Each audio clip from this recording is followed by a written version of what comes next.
नमस्कार दोस्तों, कैसे हो आप सभी। मैं आशीष कुमार एक बार एक कदम शिक्षा की ओर के डिजिटल प्लेटफॉर्म पर आपका स्वागत करता हूं। और पिछली कक्षाओं में हम पढ़ते हुए आ रहे हैं अधिगम, और आज अपना अधिगम का टॉपिक है जो कि लास्ट रहेगा। इसके बाद में अधिगम खत्म हो जाएगा। उसके बाद हम विकास एवं वंशानुक्रम के बारे में बातचीत करेंगे, लेकिन अभी फिलहाल के अंदर अधिगम के स्थानांतरण चल रहे थे। पिछली कक्षाओं में सामान्य प्रकार से अधिगम के स्थानांतरण देखे थे, और आज मैं गहने के द्वारा प्रतिपादित किए गए अधिगम के स्थानांतरण के बारे में बातचीत करूंगा। रॉबर्ट गहने के अनुसार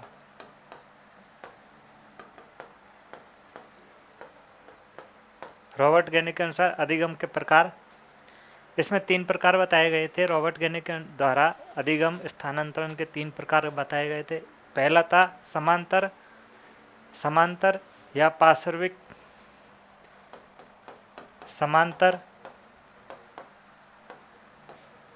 या इसको पार्श्विक बोल सकते हैं, समांतर या पार्श्विक अधिगम स्थानांतरण।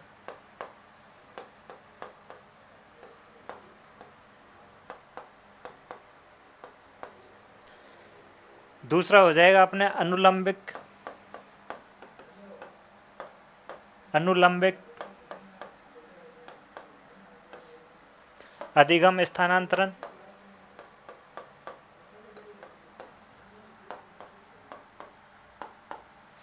पहला हो जाएगा समांतर या पार्श्विक अधिगम स्थानांतरण, दूसरा हो जाएगा अनुलंबिक अधिगम स्थानांतरण, और जो तीसरा भाग है वो हो जाएगा अनुक्रमित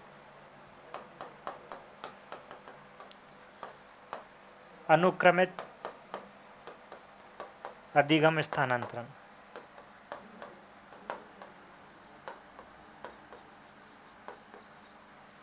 ठीक है। रॉबर्ट गहने ने अधिगम के स्थानांतरण के 3 प्रकार बताए, जिसमें पहला हो जाएगा समांतर, दूसरा हो जाएगा अनुलंबिक, और तीसरा हो जाएगा अपने अनुक्रमित अधिगम समांतर। ठीक है। स्थानांतरण, इसमें सबसे पहले पढ़ेंगे अपन समांतर।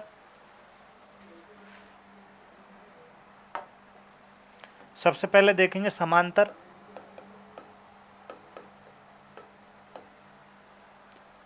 या पार्श्विक, समांतर या पार्श्विक अधिगम स्थानांतरण।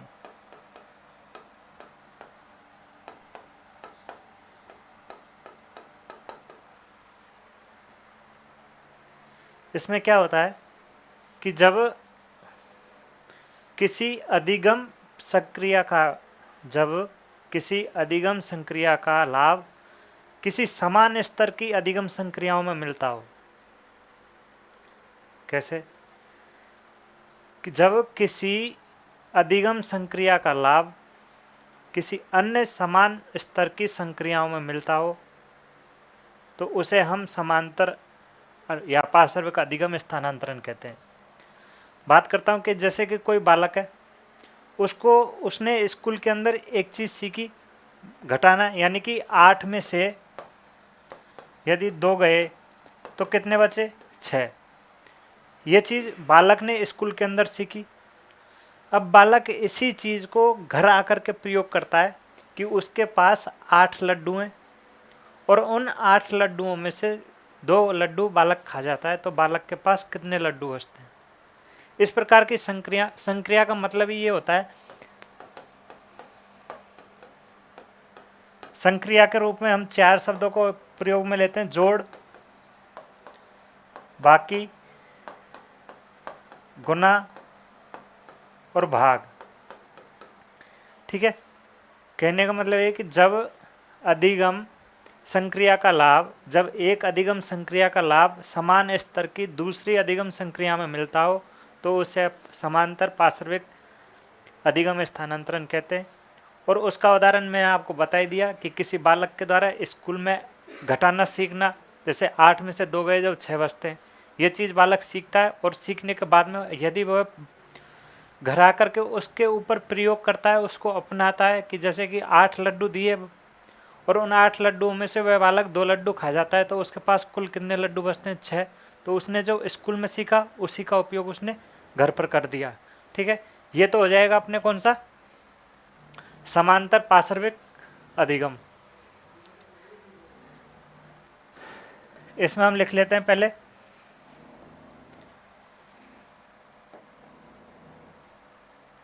जब जब किसी अधिगम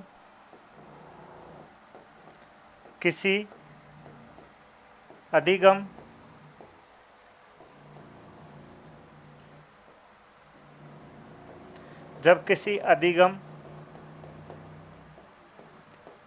संक्रिया का लाभ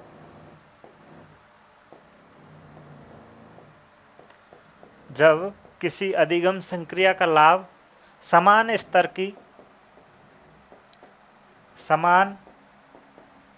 की अधिगम संक्रिया में मिलता हो, अधिगम संक्रिया में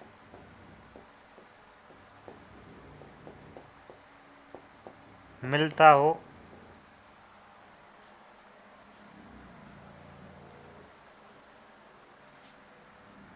हो या लिया जाता हो, तो उसे समांतर या समस्तर बोल सकते हैं। इसको समस्तर बोलना, समांतर नहीं होता, समस्तर या पार्श्विक, समांतर नहीं होता, समस्तर या पार्श्विक अधिगम स्थानांतरण कहा जाएगा। अधिगम स्थानांतरण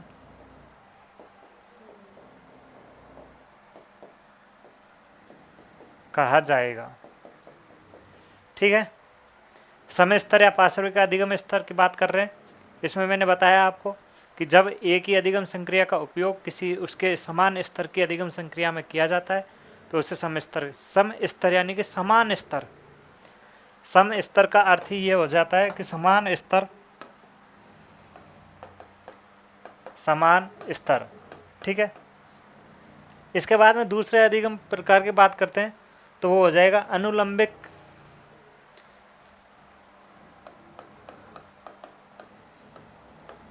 अनुलंबिक अधिगम स्थानांतरण।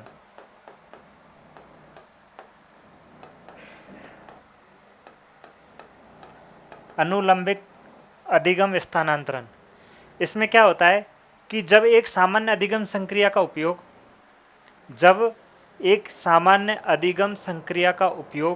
किसी उच्च स्तर वाली अधिगम संक्रिया में किया जाए, तो उसे अपन अनुलंबिक अधिगम स्थानांतरण कहते हैं।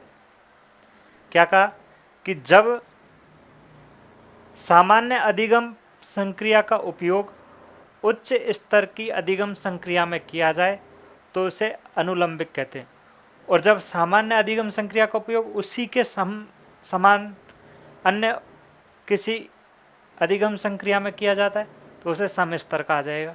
जबकि इसमें क्या होगा कि एक सामान्य अधिगम संक्रिया है, उसका उपयोग उच्च स्तर की अधिगम संक्रिया में किया जाए तो उसे हम अनुलंबिक अधिगम स्तर कहा ये स्थानांतरण कहेंगे। जब सामान्य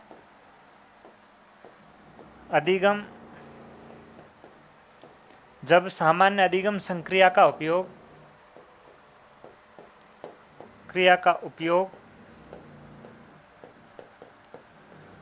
जब सामान्य अधिगम संक्रिया का उपयोग किसी उच्च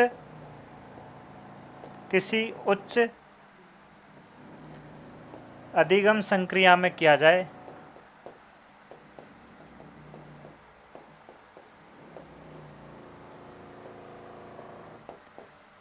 जाए तो उसे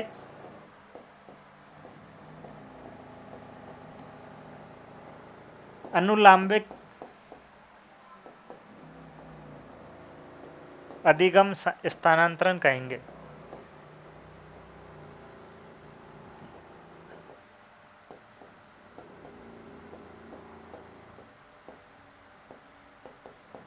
ठीक है, इसके बारे में चीज देख लेते हैं कि जैसे बालक के लिए सिखाया गया कि 8 इंटू 8 इंटू 8 इंटू 8 इंटू 0 बराबर 0, ये चीज़ बालक ने स्कूल के अंदर सीखी। 8 इंटू 8 इंटू 8 इंटू 8 इंटू 0 बराबर 0, ये चीज़ बालक ने स्कूल के अंदर सीखी। और इसी प्रक्रिया को उच्च स्तर, जैसे कि ये उच्च स्तर हो जाएगा 240 इंटू 240 इंटू 240 इंटू 0 बराबर 0, ये निम्न स्तर सामान्य स्तर की बात, और ये उच्च स्तर की संख्याओं में अपनाया गया तरीका था। तो इसे ही अपन अनुलंबिक अधिगम स्थानांतरण कहेंगे। इसके बाद में तीसरा जो प्रकार आता है वो आएगा अनुक्रमिक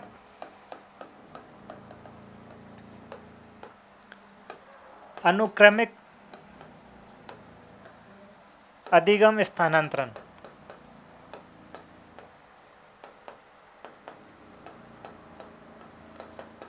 अनुक्रमिक अधिगम स्थानांतरण, इसके अंदर ये चीज है कि अधिगम स्थानांतरण में संक्रिया का उपयोग एक निश्चित क्रम में किया जाता है। जो अधिगम संक्रिया है उसका उपयोग एक निश्चित क्रम में किया जाए तो उसे हम अनुक्रमित, इसका नाम से पता चल रहा है अनुक्रमित यानी कि क्रम से। ठीक है, तो इसमें लिखेंगे कि जब अधिगम संक्रिया का उपयोग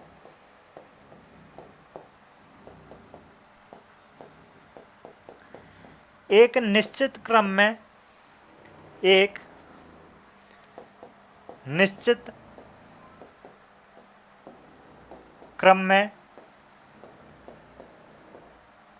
किया जाए तो उसे अनुक्रमिक अधिगम स्थानांतरण कहेंगे।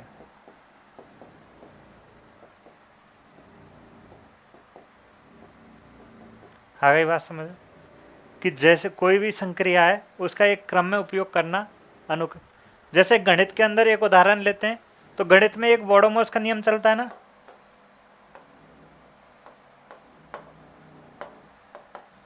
बोडोमोस के नियम में क्या होता है कि भाई पहले तो ब्रैकेट को सॉल्व किया जाता है, फिर का को सॉल्व किया जाता है, उसके बाद में भाग, उसके बाद में मल्टीप्लाई, फिर ऐड, उसके बाद में सब्स्टिट्यूशन।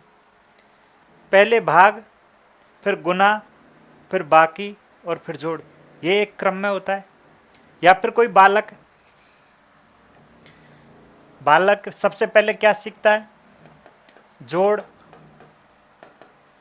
उसके बाद में घटाना, उसके बाद में गुणा करना सीखता है और उस सबसे बाद में भाग करना सीखता है। ये एक क्रम हो जाता है किसी भी संक्रिया, भाई ये 4 संक्रियाएं होती हैं, जोड़, बाकी, गुना, भाग, और इनको एक क्रम में सीखना वो अनुक्रमिक अधिगम स्थानांतरण कहलाएगा। ठीक है, ये अपने हो जाते हैं अधिगम गहने के द्वारा दिए गए अधिगम के प्रकार। इसके बाद में अन्य प्रकार एक और हैं जो अधिगम स्थानांतरण के बारे में बातचीत करते हैं। इसमें पहला क्रियात्मक गहने के आधार पर खत्म हो चुके हैं, उसके बाद में आता है क्रियात्मक स्थानांतरण के आधार पर।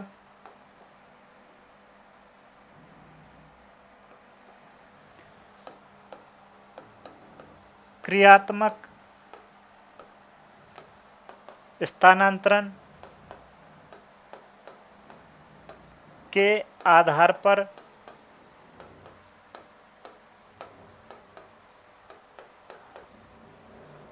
पर अधिगम स्थानांतरण के प्रकार,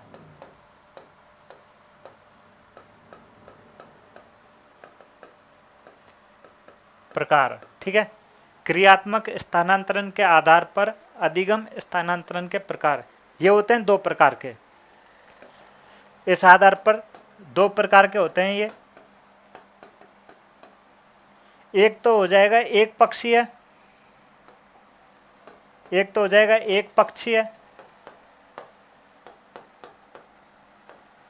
एक पक्षीय अधिगम स्थानांतरण,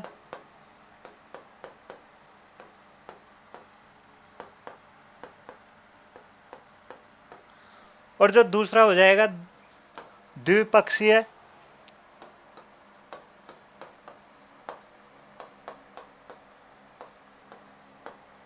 अधिगम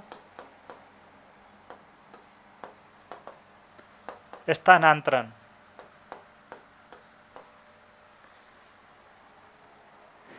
एक पक्षीय अधिगम स्थानांतरण और द्विपक्षीय अधिगम स्थानांतरण। इसमें पहले एक पक्षीय स्थानांतरण की बात करते हैं। एक पक्षीय अधिगम स्थानांतरण, जब अधिगम प्रक्रिया एक ही ओर स्थानांतरित होती हो, या एक ही भाग की ओर स्थानांतरित होती हो, या एक ही पक्ष की ओर स्थानांतरित होती हो, झुकती हो, ठीक है। जब अधिगम प्रक्रिया एक ही पक्ष की ओर झुकती हो तो उसे हम एक पक्षीय स्थानांतरण कहेंगे। जब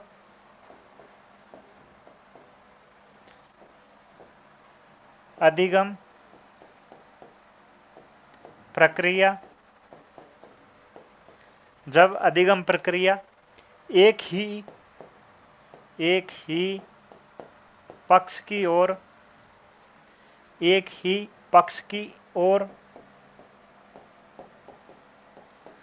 स्थानांतरित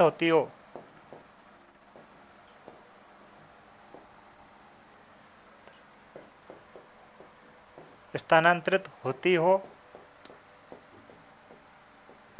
तो उसे एक पक्षीय स्थानांतरण कहेंगे। एक पक्षीय अधिगम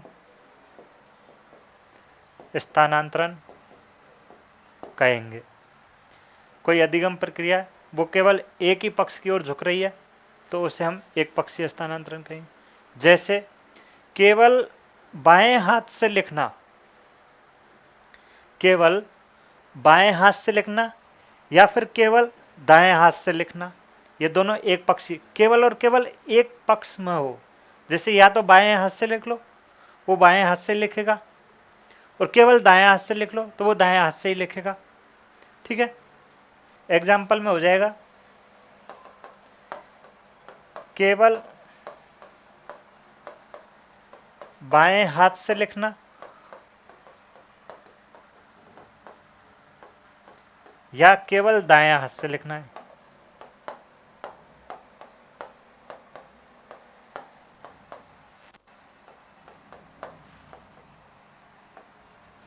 ठीक है, ये हो जाएगी अपने एक पक्षीय अधिगम स्थानांतरण की प्रक्रिया। उसके बाद में दूसरा आता है द्विपक्षीय स्थानांतरण। द्विपक्षीय अधिगम स्थानांतरण। द्विपक्षीय अधिगम स्थानांतरण, इसमें क्या होता है कि जब अधिगम प्रक्रिया दोनों पक्षों की ओर स्थानांतरित होती हो, जब अधिगम प्रक्रिया दोनों पक्षों की ओर स्थानांतरित होती हो, दाएं हाथ से और बाएं हाथ से लिखने वाला इसका बेस्ट एग्जांपल हो जाएगा। जब अधिगम प्रक्रिया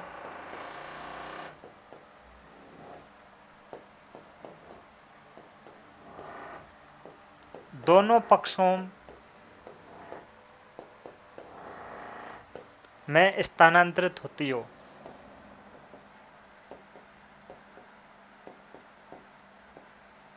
दोनों पक्षों में स्थानांतरित होती हो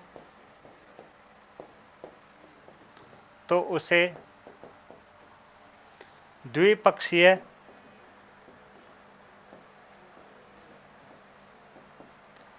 अधिगम स्थानांतरण कहेंगे।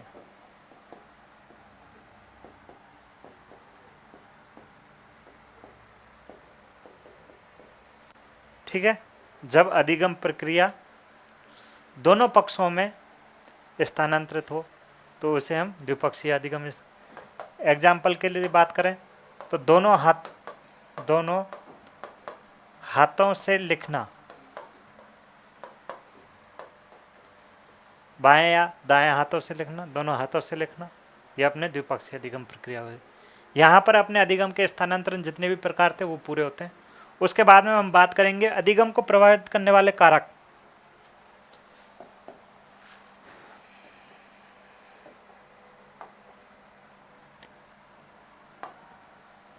अधिगम को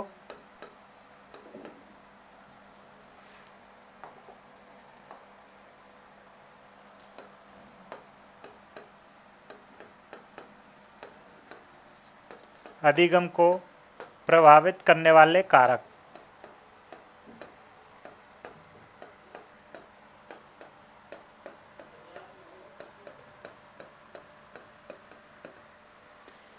इनको वैसे याद करने के लिए, अगर वैसे भी याद ना हो तो इनको याद करने का एक छोटा सा सोच लेना कि जो अपना पूरा सिलेबस है ना, वो पूरे सिलेबस के टॉपिक जितने भी होंगे वो सारे के सारे अधिगम प्रक्रिया को अपने प्रभावित करते हैं।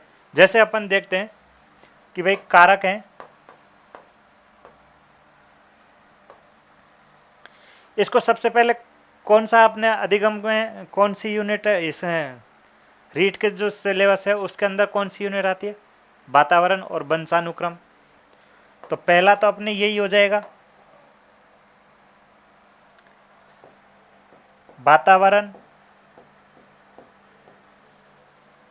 ठीक है, दूसरा हो जाएगा वंशानुक्रम,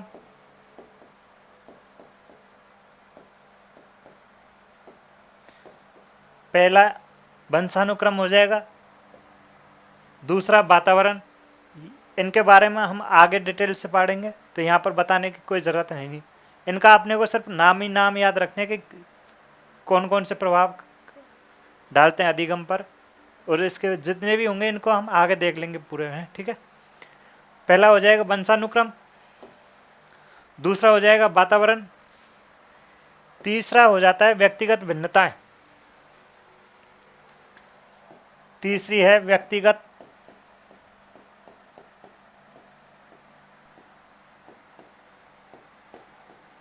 भिन्नताएं, तीसरा कारक हो जाएगा अपने व्यक्तिगत भिन्नताएं, और चौथा कारक हो जाएगा अधिगम की विधियां। अधिगम की विधियां, पहला कारक वंशानुक्रम, दूसरा कारक वातावरण, तीसरा कारक है व्यक्तिगत भिन्नताएं, और चौथा कारक हो जाएगा अपने अधिगम की विधियां। ठीक है, पांचवें कारक की बात करें तो पांचवा हो जाएगा अपने आयु। छठे कारक की बात करें तो अधिगम की विषय वस्तु, अधिगम की विषय वस्तु।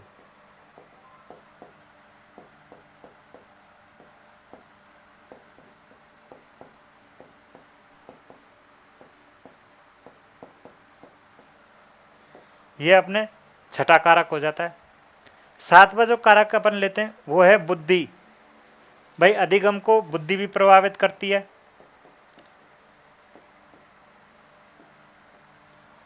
पहला हो जाएगा वंशानुक्रम, दूसरा हो जाएगा वातावरण, तीसरा हो जाएगा व्यक्तिगत भिन्नताएं, चौथा हो जाएगा अधिगम की विधियां, पांचवा हो जाएगा अपने आयु, छठा हो जाएगा अधिगम की विषय वस्तु, और सातवां हो जाएगा बुद्धि, और आठवां हो जाएगा सृजनशीलता। आठवां है सृजनशीलता।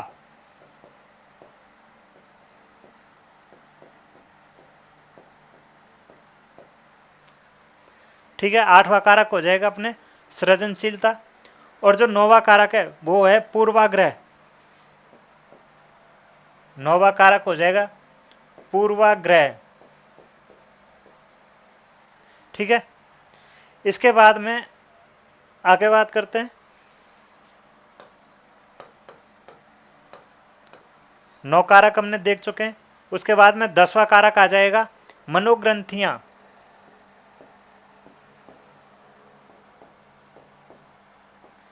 मनोग्रंथि, मनोग्रंथियों के बारे में विकास के अंदर जो भी चीज आएगी उसमें देख लेंगे।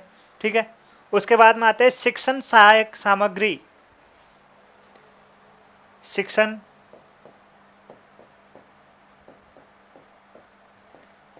सहायक सामग्री, ये अपने 11वां प्रभाव हो जाएगा। अगली बात करें तो पृष्ठभूमि।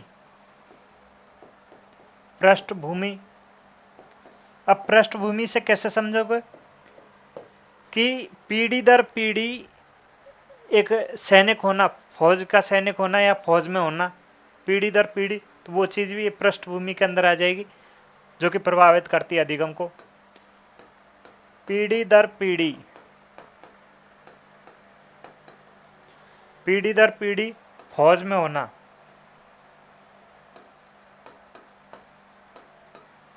ठीक है, उसके बाद में अगले बिंदु की बात करें तो संस्कृति। संस्कृति,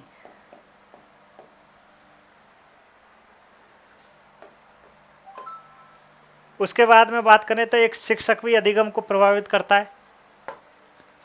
शिक्षक,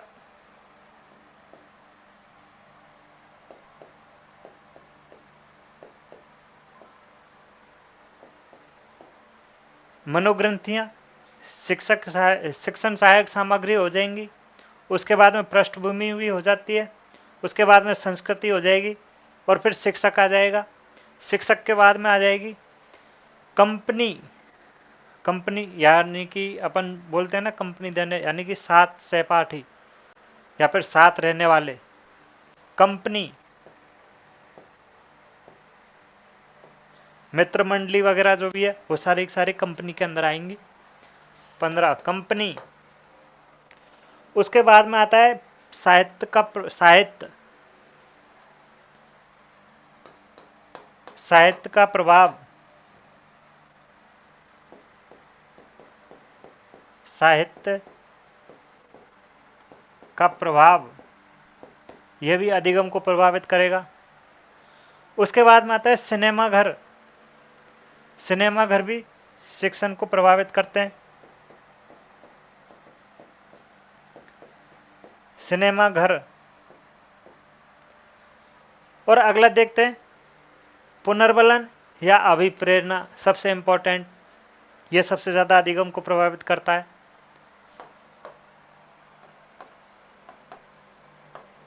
पुनर्बलन या अभिप्रेरणा।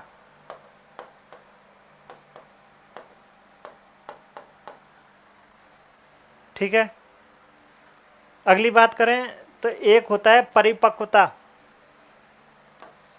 सबसे पहले इसी के बारे में बातचीत की थी हमने, परिपक्वता।